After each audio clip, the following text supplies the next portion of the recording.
آج 15ویں تراویح رہی اور 15ویں تراویح کے اندر کم و بیش 19واں پارہ مکمل ہوا۔ اب اس کے اندر سورہ فرقان کے ساتھ سورہ شعراء اور سورہ نمل کو ہم لوگوں نے کچھ حد تک سماعت فرمایا۔ سورہ فرقان کے شروع میں کفار مکہ کے کچھ اعتراضات کے جوابات دیے گئے، جیسے کہ وہ لوگ یہ کہتے تھے کہ حضور صلی اللہ علیہ وسلم سے کہ اگر آپ نبی ہیں تو آپ کے پاس فرشتے کیوں نہیں آتے جو آ کر کے ہم کو بتائیں کہ آپ نبی ہیں، یا یہ کہ ہم لوگ ڈائریکٹ جس خدا کی آپ عبادت کرنے کی بات کر رہے ہیں اس خدا کو ہم لوگ ڈائریکٹ کیوں نہیں دیکھ لیتے ہیں، جیسے آج کے دور میں اعتراض لوگ کر رہے ہیں کہ یار اللہ تعالیٰ کو ہم کیوں نہیں دیکھ پا رہے ہیں۔ حالانکہ یہ ایک دم بھونڈا سا اعتراض ہے، اس کا جواب بھی دے دیا جائے تھوڑا مختصراً کہ یار دیکھیے کبھی کبھی کوئی چیز ہوتی جیسے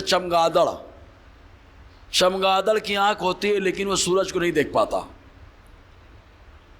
اب چمگادڑ اگر کہے کہ بھائی ہم کو سورج کیوں نہیں نظر آتا ہے تو خطا سورج کی نہیں مانی جائے گی، چمگادڑ کی آنکھ کی خطا مانی جائے گی۔ تو اللہ تبارک و تعالیٰ موجود ہے، اور جو انسان کامل ہیں جن کی روشنی مضبوط ہے اللہ تعالیٰ نے انہیں اپنا جلوہ دکھایا بھی ہے، حضور صلی اللہ علیہ وسلم۔ اور جو انسان نہیں دیکھ پا رہا تو خامی انسان کے اندر ہے۔ بہرحال پھر اللہ تبارک و تعالیٰ نے چونکہ اب یہ اعتراض ان لوگوں نے کیا، اس کے جوابات دیے گئے، اور اس کے بعد پھر اللہ تبارک و تعالیٰ دونوں کا تذکرہ فرمایا کہ جو ایمان لائے اس کی کیا شان ہے اور جو ایمان نہ لائے اس کا کیا معاملہ ہوتا ہے۔ اور پیغمبران اعظام کو تو اللہ تبارک و تعالیٰ نے لوگوں کو سمجھانے کے لیے، ہدایت دینے کے لیے بھیجا۔ پھر اللہ تبارک و تعالیٰ نے کفار کے ایک اعتراض کا اور تذکرہ فرمایا۔ قرآن چونکہ تھوڑا تھوڑا اتر رہا تھا نا، اس پہ بھی ان کو اعتراض تھا۔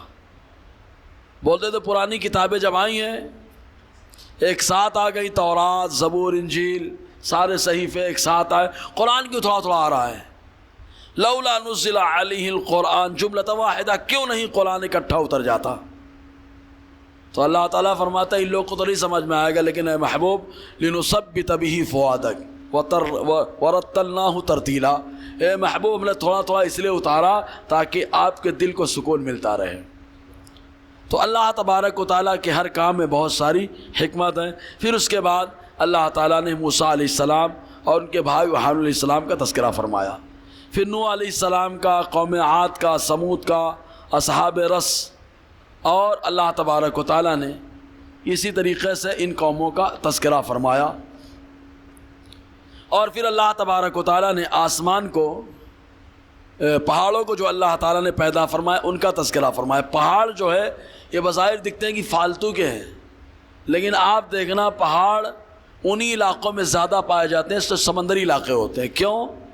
زمین پانی کے اوپر ہے تو زمین ہلے نہ، اس لیے اللہ تبارک و تعالیٰ نے اس کے اوپر بوجھ رکھ دیا ہے۔ اسی لیے پہاڑ کو اللہ تعالیٰ نے فرمایا والجبال اوتادا، پہاڑ میخ ہے، رکاوٹ ہے تاکہ زمین ہلنے نہ پائے۔ پھر اس کے بعد اس سمندر کا تذکرہ فرمایا، سمندر کا وہ حصہ جو ملتا نہیں ہے۔ هو الذی مرج البحرین هذا عذب فرات وهذا ملح وجاج وجعل بینہما برزخا وحجرا محجورا۔ اللہ تبارک و تعالیٰ فرماتا ہے تمہارا رب تو ایسا ہے محبوب کہ جس نے سمندر کے دو سسٹم رکھ دیے، ایک حصہ میٹھا ہے اور ایک حصہ جو ہے نا تھوڑا کڑوا ہے، اور دونوں کا پانی آپس سے ملتا نہیں۔ کیوں؟ اللہ نے برزخ رکھ دیا ہے۔ برزخ بولتے ہیں رکاوٹ کو، اسی لیے قبر کی زندگی کو برزخ کی زندگی کہتے ہیں، اس لیے کہ آخرت اور دنیا کی زندگی کے درمیان وہ رکاوٹ ہے۔ تو اللہ تعالیٰ نے اس کا بھی سورہ فرقان میں تذکرہ فرمایا ہے۔ پھر اللہ تبارک و تعالیٰ نے بتایا کہ محبوب کہہ دو کہ ہم لوگ جو تبلیغ کرتے اس پہ اجر نہیں مانگتے ہیں، اس پہ تو خالی ہم اس بات کا سوال کرتے ہیں کہ اللہ تبارک و تعالیٰ ہر آدمی کو راہ راست عطا فرمائے۔ پھر اس کے بعد سجدے کا حکم ہے۔ قرآن مقدس میں 14 سجدے ہیں جن پر سجدہ کرنا واجب ہو جاتا ہے، اور ہم جب سجدہ کرتے ہیں تو شیطان روتا ہے خود طبیعت سے۔ اس کے بعد سورہ شعراء ہے، سورہ شعراء مسئلہ کیا ہے؟ زمانہ جاہلیت میں شاعروں کو بڑی اہمیت دی جاتی تھی، حتیٰ کہ 7 شاعر ایسے تھے جن کے 7 قصیدے، جن کو 7 معلقات کہتے ہیں اور مولوی کلاس میں اس کو پڑھایا بھی جاتا ہے، وہ کعبے کی دیوار پہ آویزہ تھے اور کہا جاتا تھا جو اپنے آپ کو بہت لگاتا ہے، فصیح ہے، بلیغ ہے، تو آ کر کے ان کا مقابلہ کریں۔ تو قرآن نے ان کے چیلنج کو ایکسیپٹ کیا اور ان کا رد کر دیا، اور ایسا رد کیا کہ جواب دے نہیں پائے وہ لوگ۔ تو شعراء کو زمانہ جاہلیت میں بڑی اہمیت دی جاتی تھی، تو اللہ تعالیٰ نے ان کی تردید کے لیے پوری صورت ہی کا سسٹم رکھ دیا ہے۔ اور اس کے بعد پھر اللہ اور ایک چیز اور بتا دی، اس زمانے میں جو شاعری ہوتی تھی، آج کے دور میں ہزلیہ، غزلیہ جو شاعری ہوتی ہے، ہزلیہ چلو ہنسا دیے، غزلیہ میں تھوڑا سا صاف نہیں بولتے، تو عجیب و غریب اتنے خراب اشعار بولے جاتے، ترجمہ کرو تو ہم لوگ کو شرم آتی پڑھانے کے ٹائم میں کبھی کبھی، لیکن چونکہ بلاغت کو سمجھنا ہے کہ یہ 7 شاعر ہیں، ان کے شعر کو بلاغت کے اعلیٰ معیار پہ رکھا گیا۔ متنبی جس نے نبوت کا دعویٰ کیا تھا، اس کا ایک شعر تھا جس کے اندر بلاغت کی 5 خوبیاں جمع ہو گئی تھی، تو اس زمانے کے سارے شعراء اس سے کہتے تھے ارے یہ تو تمہارا معجزہ ہو گیا، معاذ اللہ تمہارا معجزہ ہو گیا، مطلب 5 خوبیوں کو جمع کر دیا گیا تو اس کو معجزہ کہا گیا، معاذ اللہ۔ جبکہ اعلیٰ امام محمد رضا خان علیہ رحمۃ رضوان کے ایک شعر میں جو ہے نا اعلیٰ حضرت نے 6 خوبیوں کو جمع فرمایا ہے، اور بڑا مشہور شعر ہے، کیا؟ حسن یوسف پہ کٹی مصر میں انگشتے زنا، سر کٹاتے ہیں تیرے نام پہ مردان عرب۔ 6 خوبیاں ہیں، لیکن اس زمانے میں تھا وہ معاملہ، تو رد کرنے کے لیے اللہ تبارک نے پورے سورہ شعراء کو ہی نازل فرما دیا۔ اس میں اور کئی چیزوں کا تذکرہ ہے اور زبان کا بھی تذکرہ ہے۔ اور اس کے بعد سورہ نمل میں شروع میں تو حضرت موسیٰ علیہ السلام کا تذکرہ ہے، اور وہی تذکرہ جو آپ مدین سے آ رہے تھے اور آپ کو مصر جانا تھا، راستے میں جو وادی مقدس طویٰ میں معاملہ پیش آیا، شروع میں اللہ تعالیٰ نے اس کا تذکرہ فرمایا ہے۔ اور مسئلہ کیا ہے؟ حضرت موسیٰ علیہ السلام ہمیشہ عصا رکھتے تھے، تو پہلی بار عصا پھینکا تھا، اللہ نے فرمایا القی عصاک، اپنے عصا کو پھینکو۔ اب بتاؤ چھڑی اگر پہلی بار آدمی پھینکے اور چھڑی ہلنے ڈولنے لگے تو کیا ہوگا؟ جیسے ہی پھینکا دیکھا کیا تہتز، دوڑنے لگا، کانہا جان، سمجھے گا رے تو جن ہو گیا ہے، کیونکہ سانپ جو ہے نا جب بن جائے تو جن ہی ہوتا ہے، بولے جن سمجھا، واللہ مدبرات، موسیٰ پیچھے ہٹے، اور جیسے ہی ہٹے رب فرماتا ہے لا تخف، اے موسیٰ ڈرو مت، انی لا یخاف لدی المرسلون، میری باس میری بارگاہ میں پیغمبروں کو ڈرنے کی ضرورت نہیں ہے، اللہ تعالیٰ نے فرمایا۔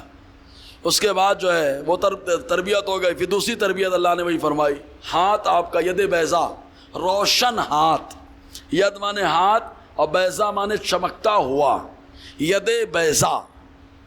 تو حضرت موسیٰ علیہ السلام کو اللہ نے حکم دیا اپنے ہاتھ کو بغل میں ڈالو۔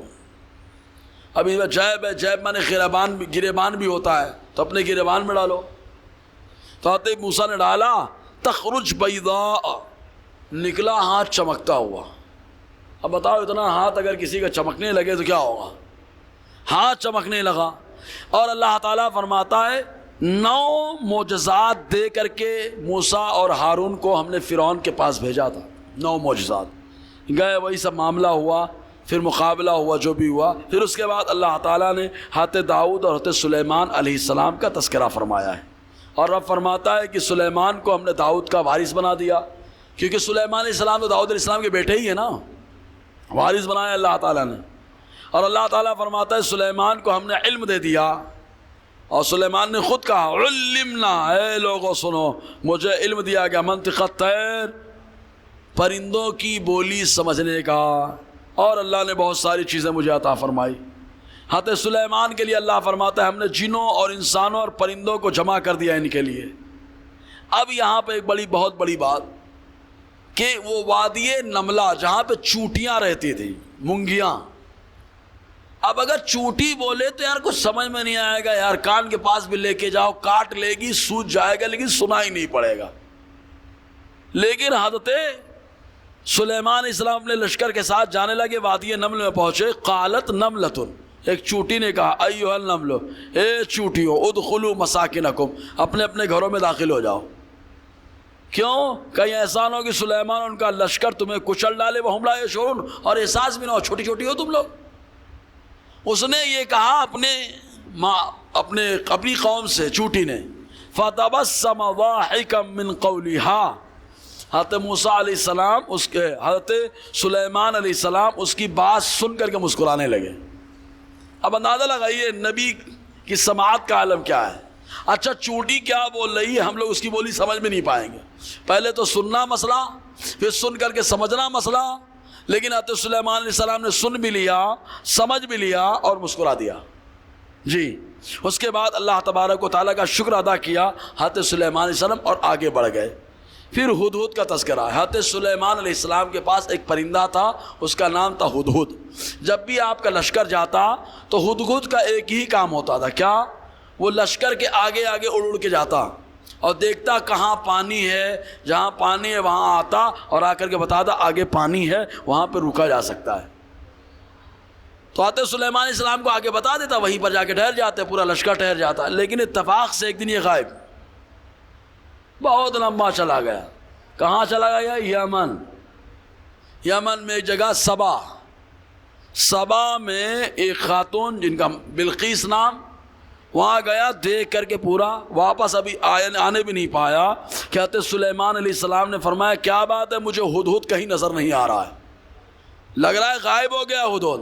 لَأُعَذِّبَنَّهُ عَذَابًا شَدِيدًا، سخت عذاب دوں گا اگر واپس آئے گا تو، یا تو ذبح ہی کر دوں گا، او لَيَأْتِيَنِّي مِنْ سُلْطَانٍ مُبِينٍ، یا کوئی بادشاہت کی خبر لے کر کے آئے۔ مطلب بتا بھی دیا حضرت سلیمان نے، یا تو اس کو سزا ملے گی، یا تو وہ ذبح کر دیا جائے گا، اور یا بادشاہت کی کوئی خبر لے کر کے آئے۔ تھوڑی دیر ٹہلے تھے کہ آ گیا۔ آتے ہی ہدہد نے کہا کیا وجئتک باسم سبأ بنبأ یقین، میں ملک سبا سے ایک بڑی خبر لے کے آ رہا ہوں۔ کہا کیا خبر ہے؟ کہا وہاں پہ ایک عورت کو میں نے دیکھا، وہ حکومت کر رہی ہے اور اس کا تخت بہت بڑا ہے، وَلَهَا عَرْشٌ عَظِيمٌ، بہت بڑا ہے، اور اس کا معاملہ عجیب ہے کہ وہ لوگ سورج کو سجدہ کر رہے ہیں۔ بڑا عجیب لگا مجھے یہ۔ تو حضرت سلیمان علیہ السلام نے فرمایا ٹھیک ہے تو خط لے کے جاؤ، میرا جاؤ جا کر کے میرا پیغام دے دو۔ خط لکھا، خط لے کر کے بھیج دیا اور کہا کہ ان کو بلا کے لاؤ۔ اچھا پہلے تو آتے بلقیس رضی اللہ تعالی عنہا نے جو ہے آپ کی بات خط پڑھنا نہیں چاہا، لیکن مشورہ ہوا کہ بھائی پڑھ لیا جائے، دیکھا جائے کیا معاملہ ہے۔ جب دیکھا گیا کیا معاملہ ہے، پڑھا گیا، تو آپ نے دعوت دیا تھا اس کو آنے کے لیے، آ جاؤ۔ ہدہد لا کر کے آپ کو خبر دے دیا کہ وہ وہاں سے نکل چکی ہیں آپ کے پاس آنے کے لیے۔ تو اب آپ کو سرپرائز دینا تھا تاکہ ان کو معلوم ہو جائے بادشاہ کون ہوتا ہے، نبی کون ہوتا ہے۔ بادشاہ خالی دباؤ ڈالتا ہے اور نبی بہت کچھ بتا دیتا ہے۔ تب حضرت سلیمان علیہ السلام نے کہا کیوں نہ ایسا کیا جائے کہ ان کے تخت کو ہی یہاں منگا لیا جائے اور تختی پہ ان کو بٹھا دیا جائے۔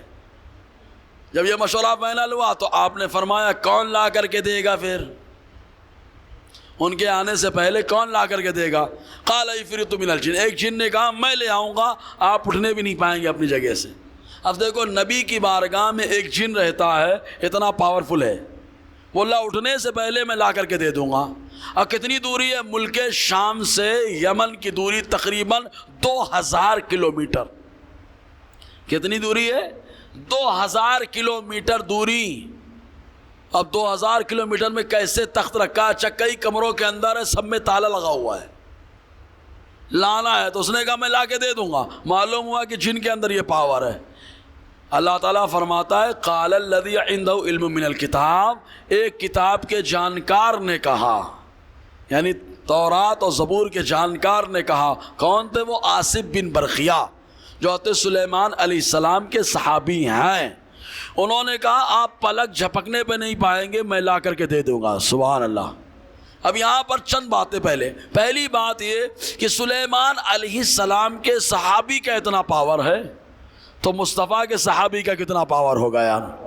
ایک دوسری چیز یہ کہ سلیمان علیہ السلام کے صحابی 2000 کلومیٹر دوری پہ کیا ہو رہا ہے سب دیکھ رہے ہیں، اور 2000 کلومیٹر کی دوری پر پلک جھپکتے جائیں گے بھی، آ بھی جائیں گے۔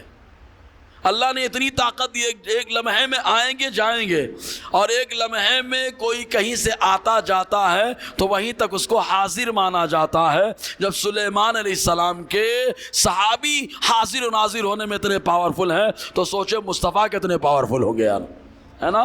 انہوں نے کہا لاد کے دے دوں گا، اچھا بولے ہی دے، پلک جھپکے حضرت سلیمان پلک جھپک کے آنکھ کھلی، فلما رأوا مستقرا عندہ، دیکھو تو سامنے ہی موجود ہے، آ گیا۔